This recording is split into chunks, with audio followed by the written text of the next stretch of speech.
Hey everyone, and welcome back to the news. So, guess what everyone? It just doesn't end.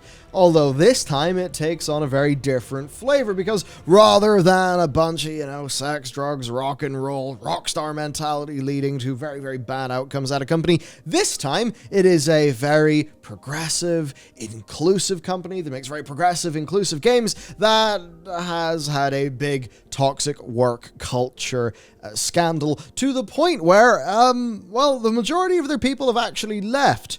Which is a bit tricky because this is Fullbright.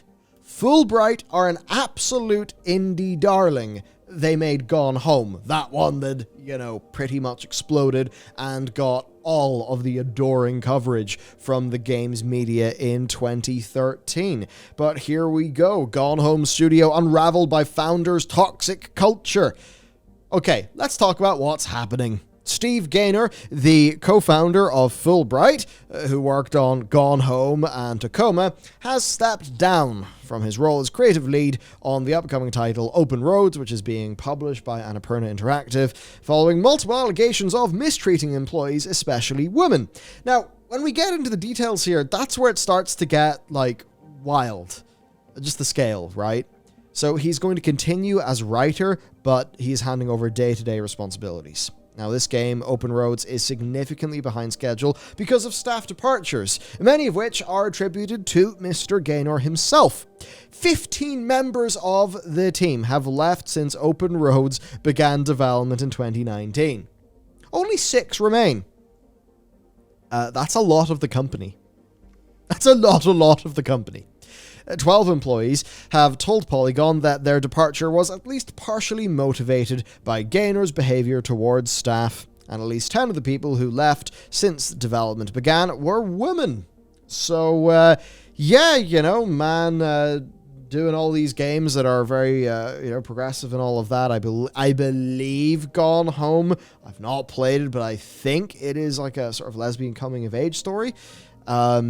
So, a little bit odd that it seems like the guy behind that's not exactly treating people with respect, eh? So, Fullbright have confirmed that Gaynor stepped down in March following, quote, a pattern of women leaving. Steve stepped down in March 2021 after it became clear that the steps that were already being taken to improve his interactions with the team were only yielding temporary results, the representative said. Can you imagine that weird thing of being a rep for the company and you're just having to write a line like that? We tried to make him reasonable, but he's only temporarily reasonable. More drastic action was needed for the health of the team. Not that it's massively helped, because there's only 6 staff left. Around 6 staff left. Now, this is all quite bad for Annapurna Interactive, who basically said that they're aware of this situation, and they apparently have been instrumental in restructuring the team. So it's the sort of thing, I think, where people believe in the game, they believe in the vision, they actually believe in the publisher, and it's now on the publisher to come in and try to salvage and fix up this interaction, or this situation. So to move on to the actual allegations then, I think we start with a funny anecdote from GDC, and I think this is how you create an ego problem. I mean, right, Gone Home had its massive success. I think Tacoma a bit less so, but I think it was still critically very well regarded. But Kate Gray here just quote tweeted this, saying that this was her first GDC, and that she thought this was a bit weird and creepy at the time, but a lot of people treated it as an in-joke.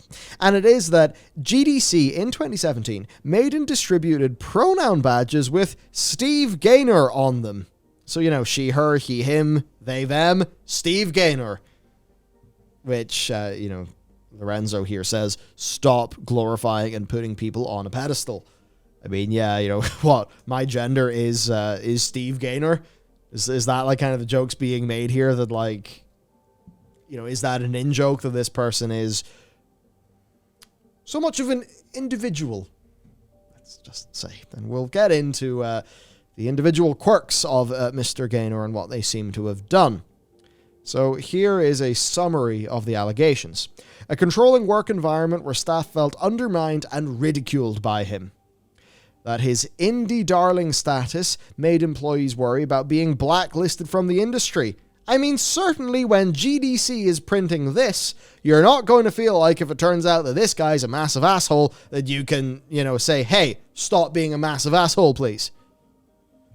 Though Polygon did point out that some of the people actually did end up just leaving the games industry entirely, which is, not good. Whenever people are driven out of the industry loses because they can just go to somewhere else, like, say, the big tech side of things, and just make a lot more money for probably an easier job. Anyway, a toxic work culture reportedly hid behind a veneer of inclusivity.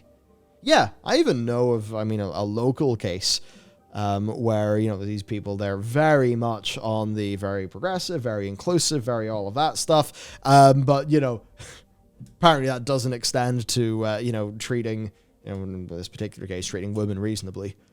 It's just those things where it's like, what is the cognitive dissonance around being one of these people who's super about, all the progressive, stuff, especially if you look at Gaynor's games as well and all of that. Yeah, when it comes to how you actually deal with real people in real life, you begin to think, oh, is that just stuff so that you can tell your nice, fun, pretentious story? But you're actually not applying this shit to real people in the real world, where it actually counts, right? It just makes some of these people come off a bit goddamn hollow, doesn't it? Women in leadership experienced constant micromanagement where every little thing needed to be approved by him, and he would routinely disparage and discredit contributions from female staff, and he often did this directly to leadership. And from Polygon's coverage, this is what somebody said. This is going to sound like a joke, but I'm completely serious. Working for him often felt like working for a high school mean girl, one former employee in a leadership position told Polygon. His go-to weapon was to laugh at people's opinions and embarrass them in front of other people. That's not a reasonable way to lead a team. This idea was backed up by 6 former employees, and we should of course note that this is all happening at the same time that we're talking about the likes of Alex Afrasabi. None of that stuff is being alleged against Gaynor. It just seems to be he's an absolute dickhead to work with. And, seemingly a bit of a hypocrite as well.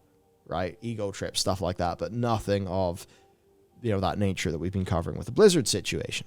Now, what made this worse was no real chain of escalation here where employees would want to report his behavior so that, he'd be reasonable. They had no means of doing so because they had no dedicated HR. They did occasionally have external consultants, but there was no infrastructure to escalate, one of the employees said. Some confronted Gaynor directly, but it didn't do much. He sent me the link to explain to me that when there's a shark attack in the news, people start to get more scared that they might actually get attacked by a shark. So I wasn't actually valid in worrying that we could have an article about his behavior. In a world where there's more articles coming out about toxic workplaces and stuff like that, which at the end of the day, not only is it bad for all of the employees and all of these bad human stories, it means that games, if they do come out, maybe they fail because the company fails, but they're also going to be worse quality. So this is a big loss to consumers as well, even if you don't think about this stuff. But it is just so funny that reportedly, allegedly here, he was just like, oh yeah, well, there's a shark attack in the news. People are going to be worried about shark attacks, even though statistically speaking, they shouldn't be. And it's so funny that he seems to have said that in regards to somebody saying, hey, you're acting like an asshole. What happens if we get a big article in the news? Well, who's laughing now? They have their big articles. Now, she reported this interaction to the HR consultant, who reportedly said that Gaynor's impact did not match his intent. Now, the employees did try to raise concerns. They left anonymous digital post-it notes on the company server. Others, in their exit interviews for the company, reported in studio culture, and others talked to the publisher directly. My personal experience of having Steve as my manager was a toxic and unhealthy dynamic, a former employee wrote in correspondence to Annapurna that was reviewed by Polygon. I can confidently say that I do not want my career to be associated with him. Another employee, also in a letter to the publisher, described it as the worst professional experience she had had in games. And just to characterize this, this is not a game that's been in development for a long time, and it basically seems like staff were leaving the company on a monthly basis. It also doesn't really seem like they're being replaced as fast as they were going either. So just to paint a picture of what this would actually be like, and I mean, goddamn, the situation from the publisher, where they've committed funds to this game, they've signed all the contracts, made all the deals, and they just look at the team shipping this game, and it's just dwindling and dwindling and dwindling, while they are hearing, hey, that person you got in bed with to publish this game? Problem. I mean, what's that going to be like for Annapurna? Wow. Well then, the decline of Fullbright. The fallout from his alleged behavior severely damaged the company. They've always been small, but they expanded because of their string of successes. 4 people, 3 of them being co-founders, made Gone Home in 2013. That team doubled, more than doubled, for Tacoma, and they continued hiring on more employees and contractors after Tacoma. Fullbright partnered with Annapurna Interactive on Open Roads, giving them access to full funding and additional staff.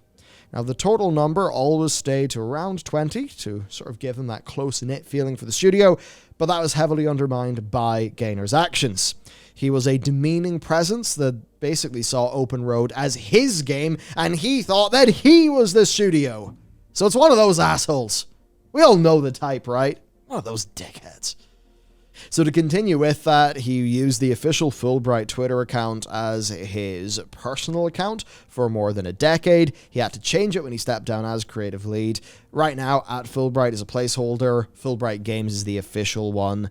And basically it's that thing where Gaynor, he acted like he was the studio, and in a way he kind of ended up being, because he was such a character, right? Somebody who'd been propelled so much by the industry that anything that happens to him sours the whole studio. So Fullbright's games, like Gone Home and Tacoma, have got a strong focus on female characters, right? So if you have games like this being made, then more women, or people who are going to find those games more appealing, right? They're going to be attracted to that studio. If you're in that situation, are you going to go and work for Infinity Ward, or are you going to work for the company making games like this? Would you rather be in the Call of Duty team or, say, the Overwatch team? I think we can all see how a company like Fullbright would attract staff like that.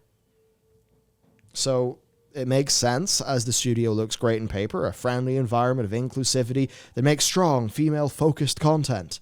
But sources say the leadership was reluctant to hire the qualified, talented women who applied for roles out of fear of how Gaynor might treat them.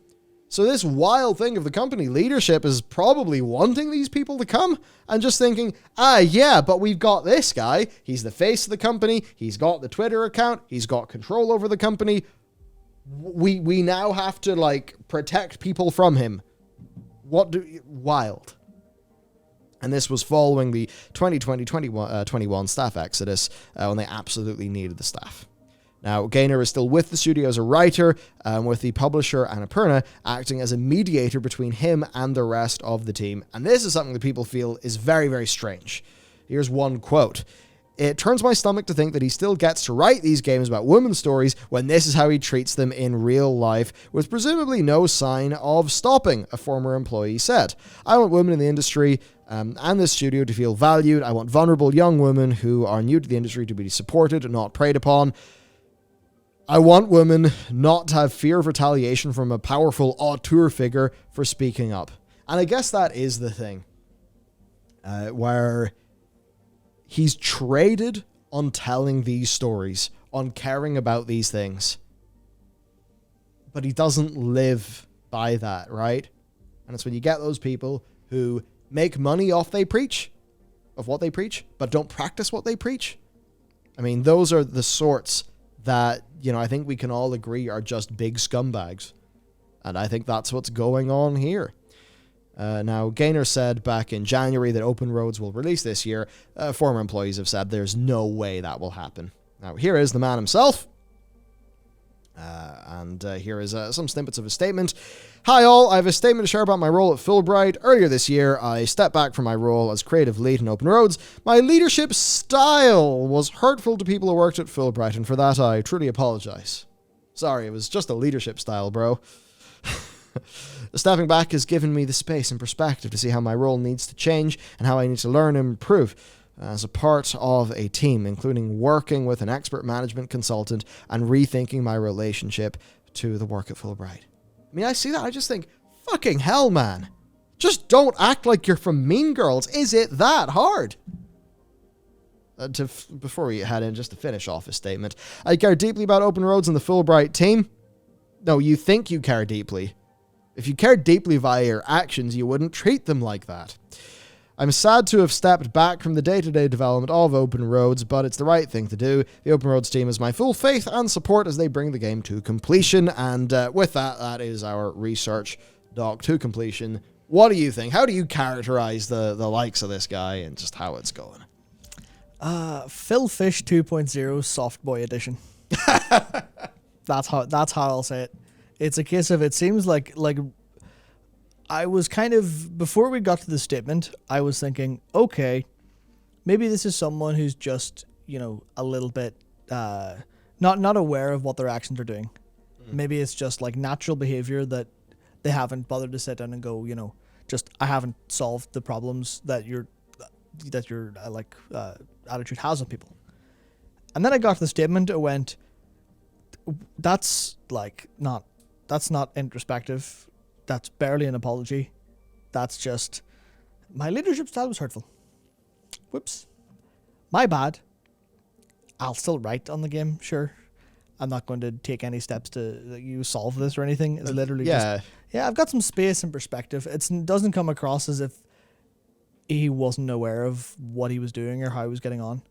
To me, that's what it feels like. It feels kind of like I get big, I don't want to say as harsh as like sociopathic vibes from the response, but I get like the idea forming in my head is probably knew what he was like all along, just didn't really care. I think he just thought he is one of those, he's creative gold, that he gets to do these stories. Yeah. That this is his company, his games, he is the company, he is the games, he is the script. These are narrative games. I wrote them. I got the awards. We get awards. They fucking love me. I think that's what happened. If I was to assume anything here or read into what's going on, I think it is just that, a case of runaway ego that, you know what? It's not that thing where people say absolute power corrupts absolutely. But there's some people who would contend it's less that, and it's more that power reveals. Success reveals. If someone's ego gets pumped up, it can reveal. And I just think this is a story of an auteur asshole. I think that's... And because he was saying the right things and making the sorts of games that at that time the games industry press really, really was looking for, really wanted to champion, I think, they helped propel him to this status, and clearly that was a problem. I have to wonder, was he, when he made, along with the three other people, Gone Home, was he this asshole? I mean, he always had the capacity to be that, but don't we all have within us the capacity for bad things? It's just, what brought it out? Was he always like that, or was it the success? And I assume some of the money as well, and all of that stuff just led to it going down like that. Magnified the worst parts. Maybe he thinks, oh, I'm a detail-obsessed auteur. I'm going to push people really, really, really hard. It's for the greater good because our games matter, and that is my internal justification for demeaning people and undermining them, and all of that stuff. So yeah, there's one particular thing that is interesting. Someone talking about the Fullbright thing on Twitter brought up an article from the Guardian, which is titled. It is titled, "Not all narcissists are grandiose. The vulnerable type can be just as dangerous." And I think that applies really, really well. I mean, I'm not sure about the content of the article, but the idea of the introverted narcissist who's gained this ego, gained this power, and doesn't really, feel any problems with how they get on, or thinks they're too good to, even if they're maybe aware of them, thinks that they're too good to deal with them. But it's especially weird. It's because I'd like to see how much of this is specifically, because all of this is framed around how he behaves with women. I'd like to know if he was the same with men, or if it's just kind of drowned out because so many women did apply for Fullbright and worked there. So I'd love to see if there's a difference there, because that would have been, it's not really super important to the story, but it would be a different flavor on the kind of behavior. If it's a little bit more, not sexually predatory, but predatory in the sense of, I can treat women the way I want to because I'm me. Maybe. Yeah. Who knows? Yeah. And I think there's going to be an added sense of betrayal because it's like, let's just say you are, you're a young lesbian. You feel represented by a game like Gone Home. It makes you kind of think, oh, okay, well, there's this other side of what games can be, I suppose, and maybe I could be a part of that. So cool. I'm going to go and join this company. And then you see, oh, here's the guy who wrote that story that I really care. Oh, dear. Oh, suddenly, oh, dear. Oh, no. That's, I think, what just makes it probably makes it feel worse, to the people involved. It's not just like, join a company, toxic work environment. I think for this, it's also that there's going to be some thematic betrayal. Almost certainly. I mean, that's one of the things that I really enjoyed seeing was someone on Twitter was commenting. I believe it was a journalist said something along the lines of something about how it's not always the type you'd expect. Almost kind of the same with not all narcissists are the grandiose type. Yeah. The same idea. And someone just responded with an image that said, never trust a soft boy. And you're like, yeah, that's kind of it. Sometimes it's like I like to bring up the Cuttlefish analogy. And, I actually do say this with stories I've heard about one Blizzard person in mind. But, there are people who, like the cuttlefish, will put on a big song and dance and a display, and they'll get close to you, and then they will attack. But also there are cuttlefish. They're small, they're not that powerful, and a shark is just going to come in and fucking destroy them if they get caught. But it's that type in the modern day. I don't think that it's your, stereotype of, the suit-wearing person, big, cigar thing. I made this joke in another video. It's not even a friggin' joke. Cigar and a whiskey being real sexist to the secretary. Like, I'm sure stuff like that still does happen, but that's so much more overtly not okay that I think now it's the sneaky variant that people get. When it is those particular bad things, which I should say is not what Mr. Gaynor here is being, is being accused of, but it is that thing of like, the bad stuff can come from the people who you don't expect, and also the people who overtly say things to the contrary of their own actions when they are given the power and the blank check. And that's basically the situation. So, keep your brain screwed on. Have a look out for things because, bad things can go on, and we don't want them to go on. Yeah, the bullshit that people stopped getting away with from a generation ago is now evolved. The rules of engagement have evolved. Yes. They've changed essentially. So people will be different now. Will be bastards in a different way. Yeah. Just so fun. That is essentially our situation now. It basically falls to Annapurna to fix up this mess, to rebuild the team, to get this game shipped, and oddly to mediate between Gaynor, who is still there serving as writer, and the team who he appears to not have a day-to-day relationship with. So I suppose there you go. That is the downfall of an indie darling that the games industry absolutely propelled. I think we can see the negative impacts of that humongous ego propulsion and the sorts of things that people do whenever they feel they can, or wherever they feel like they are the author, they are the video game, and they act in unreasonable ways. So, attention to detail and all that stuff, great. Definitely going to make your game better. But if your need for an attention to detail and everything to be perfectly handcrafted gets horribly morphed into something that leads to your staff leaving on a monthly basis, such that your team falls to pieces, well, maybe you're not doing it right. That's it for us. See you next time.